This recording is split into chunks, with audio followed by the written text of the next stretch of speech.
With the Woodmizer resharp program shutting down and the price of saw blades skyrocketing, we got a handle on this. Come on along with us and we'll show you how we did it.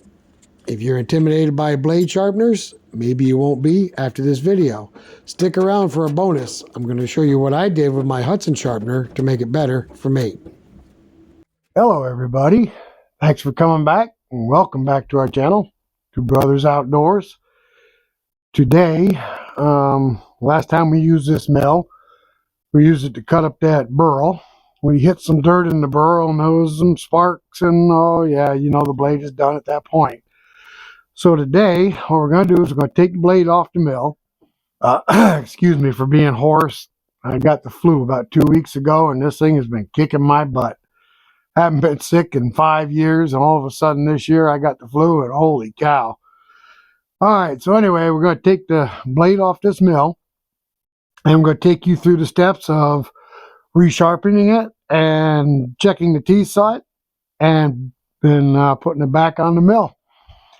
And the great thing about being able to resharpen your own blades is that it gives you a lot longer use of your blade. And back during COVID, we couldn't get blades. Blades became short and scarce. And Woodmizer got way behind on their orders. They couldn't keep up. Nobody else could keep up. And eventually what happened is we were forced to buy a sharpener so that we could resharpen the blades that we had already used. So I bought the Hud-son sharpener, which works very, very well. I made a couple of minor adjustments on it to make it work better for me. And then Tim went out and bought the Woodmizer sharpener, which is an automatic sharpener. So we're going to take you through the steps of using the Hud-son sharpener on my blade, and then we're going to take you over and show you the Woodmizer sharpener and all about that, and we'll sharpen one of Tim's blades doing that one. So stick with us, and there's going to be a little bonus in this video, and we'll show you and explain what that is later on in the video. All right, guys, let's get this blade off and get it down. Okay, you can already see that I took the shrouds off. Now the tensioner bolt on my mill is right here. I'm going to back that tensioner bolt off till it's about 3/4 of an inch away from where it pushes the wheel out. I'm going to put my hand down behind this top shroud, just like this, and I'm going to push down on the blade. When you push down on the blade, it brings the wheel in, collapses it, gives you enough room to take the blade off, push it down below this top shroud. You don't have to take this shroud off on this mill. Pop it out of the guides.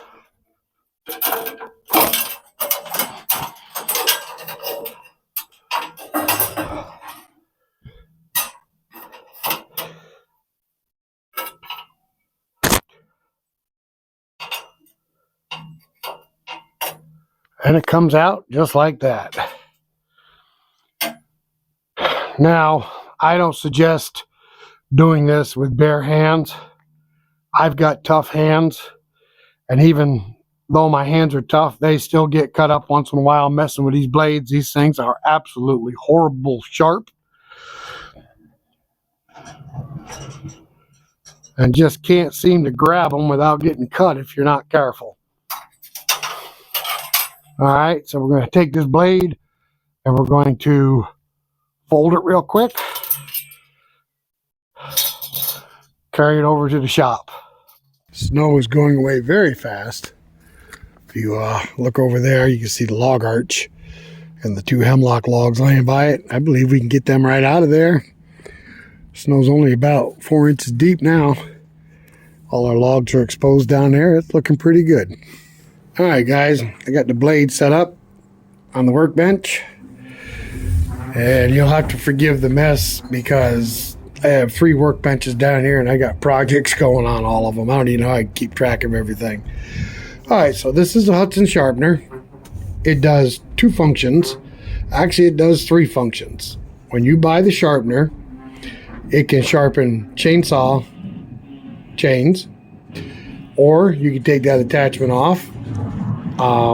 You can use the wheel that comes with the sharpener, and all it does is sharpen the face of the blade and a little bit of the gullet. Or you could do like I did and buy this full profile diamond wheel. This wheel sharpens the back of the tooth, the gullet, and the front of the tooth. This wheel makes these blades like brand new. And I really like the fact that this sharpener gets these blades razor sharp. An overhead light up here. I bring that down and I run the blade through. And I run the blade through some like crocus cloth, sanding disc type thing. And I clean the blade off, get all the sawdust off of it and the pitch, so I can inspect the blade and check it all for cracks. Usually if you find a crack, it's going to be right by where the weld is. And I don't know where the weld is right now. There it is over there. But there's no cracks in the blade. This blade has been sharpened about 6 times now. And this is going to be the 7th time for it.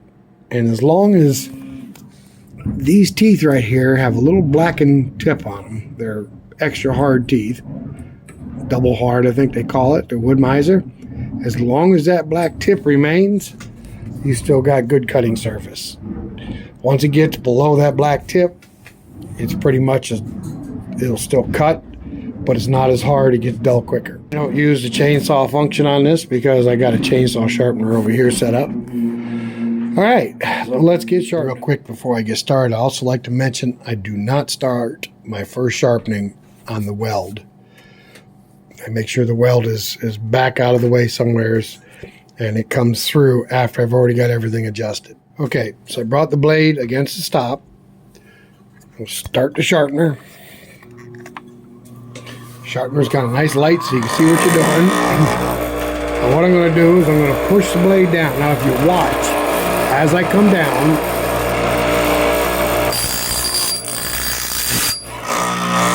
what it does, it hits the front of the blade and then pushes it back and then gets the gullet.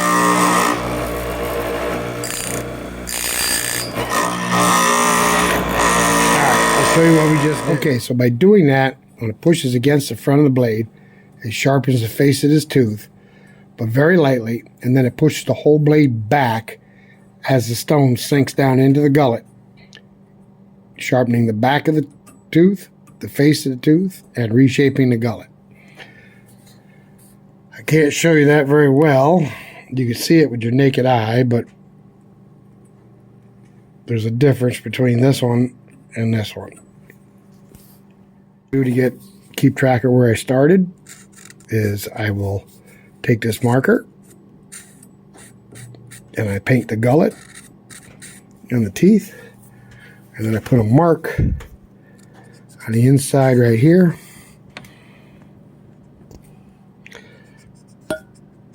Right here.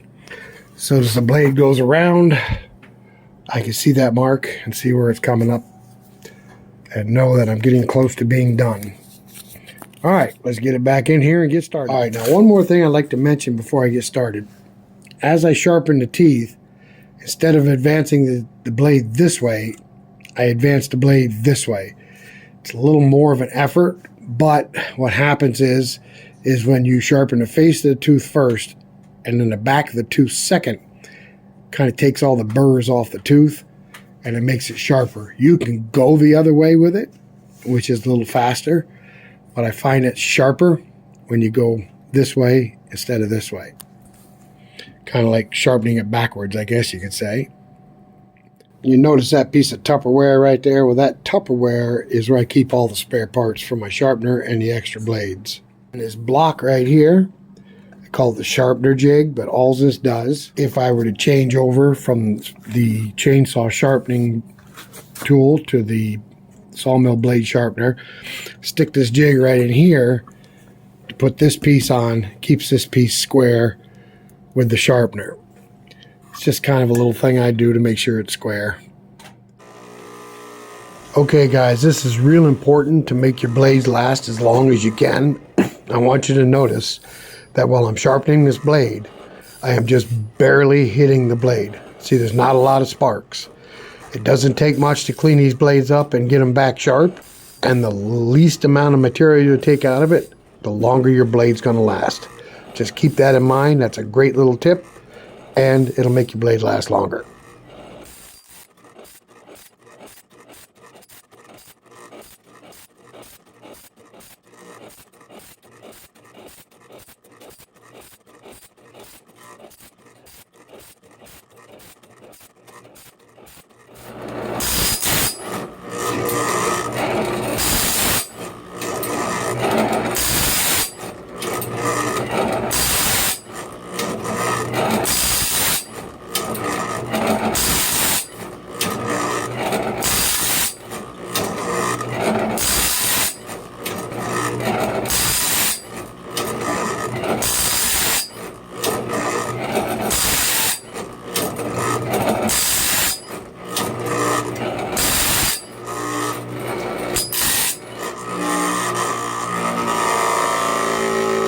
Okay guys, it takes me about 11 minutes to get a complete round on this 167-inch blade.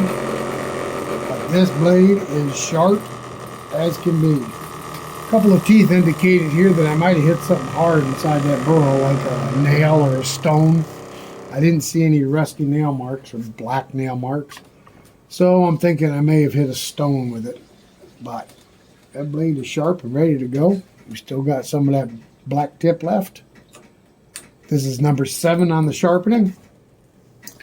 All right, let's get to that little bonus I was going to tell you about, what I did to the Hud-son sharpener to make it work better for me. The bonus that I told you I was going to share with you that I did to the Hud-son freight sharpener, I'll show you what it is in just a second, but I'm going to show you why I did it. Now this is a blade, this is a saw blade, it's just a piece of one. All right. There's the back of the tooth, the gullet, and the tooth. Now, when I first got the sharpener, let's pretend this big file, this big chainsaw file, is the sharpener. Now, when you're sharpening the tooth and the gullet, that should be doing it 90 degrees across the tooth. The way the Hud-son sharpener was set up, it's hitting it at an angle. See if I can show that. An angle like this. As it's sharpening, it's hitting at a slight angle. And what that did was it worked okay here, but the gullet, this part right here, it was making the gullet sharpen at an angle till actually the gullet became sharp down in here if you sharpen the blade too many times. Now, if you sharpen the blade once or twice, it worked great.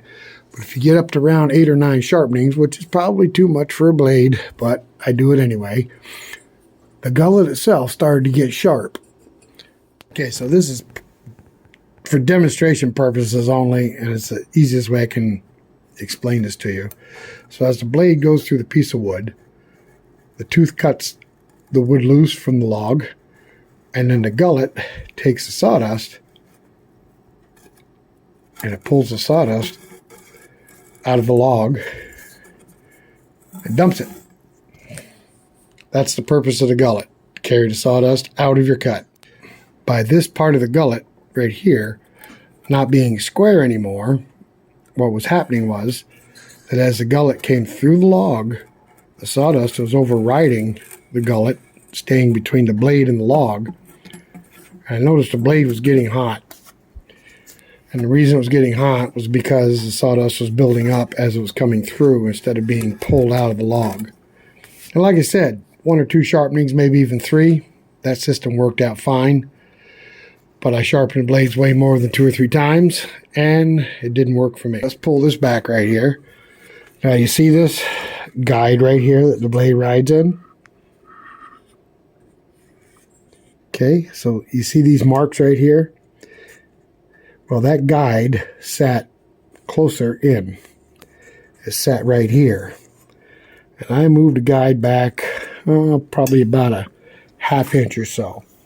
And the reason I did that was because the way it was set up, the wheel came down like this. Let's see if you look right here. See the center bolt that holds the wheel on? It is sitting right over the top of the blade. 90-degree angle to the blade. With it sitting in here, the surface was here. And that's what caused it to cut at an angle, because the wheel isn't square, it's round. So by fixing it so that the blade is directly underneath the center bolt, I got a square cut instead of an angle cut.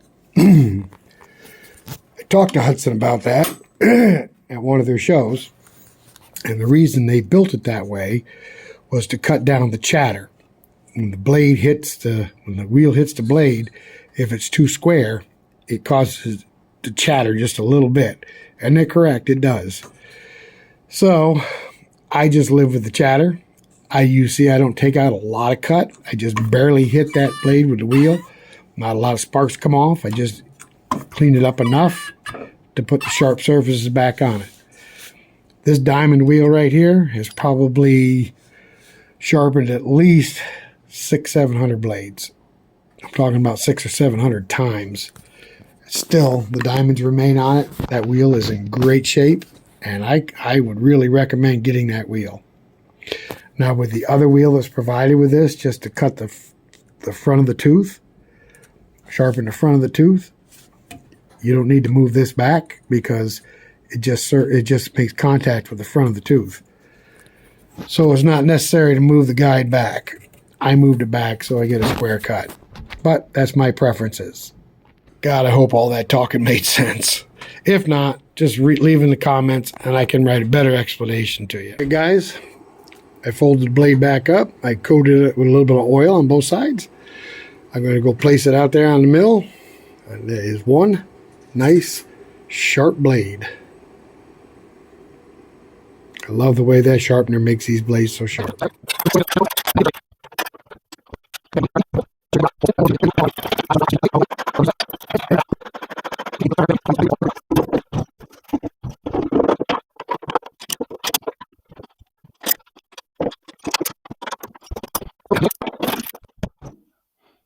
Okay, guys, so that is how it's done. Now, I didn't show you how I check my tooth set. It's a separate operation on my sharpener, but it's a single operation on Tim's. So they're basically the same. So we'll show you on Tim's when he's sharpening the blade with a woodland mill sharpener, and his tooth setter, we'll show you how we do it on that. It's a little more, his is a little more easier to talk about how it works, because mine is not quite as nice as his. All right, so thanks for coming along on this video. If you're not a subscriber, hit that subscription button and hit the notifications bell. You don't want to miss any of our future videos, and give us a thumbs up. Those likes help our channel, gets us thrown out there, gets a lot of views for us. So every time you hit that like, if you like our channel, hit that thumbs up. It really does a good job for us. All right, guys, thanks for coming along. And the next time you see me, we'll be over at Tim's sharpening another blade. Until then, we'll catch you later.